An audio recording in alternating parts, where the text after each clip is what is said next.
Ang susunod na programa ay rated PG. Ito ay nangangailangan ng patnubay at gabay ng magulang para sa mga batang manunood.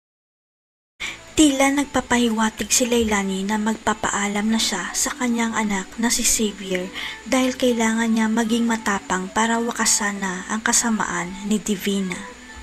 Malakas ang kutob ni Leilani na sinet up lang si Princess ni Libby dahil sa galit at selos nito kay Princess at si Divina ang sumusuporta sa kanya kaya matapang siya.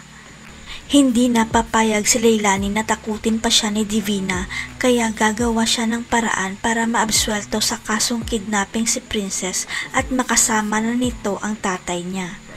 Nakokonsensya si Leilani dahil nag-aaway na ang tunay na mag-inang si Princess at Charlene at na-ospital pa si Dado dahil natakot siya na ibunyag ang katotohanan. Pero buo na ang loob ni Leilani na ibunyag ang kasamaan ni Divina kahit na malagay pa sa panganib ang buhay niya kaya dapat may hawak siyang matibay na ebidensya.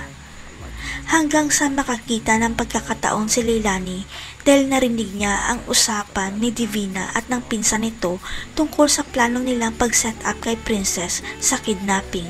Sa kasamaang palad mahuhuli si Leilani dahil mas pabor si Direk sa mga kontrabida.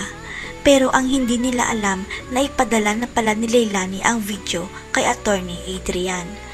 Kaya magugulantang na lang si Libby at Divina na makakalaya na si Princess at Pusoy dahil hawak na ng abogado ni Princess na tatay niya pala ang video galing kay Leilani.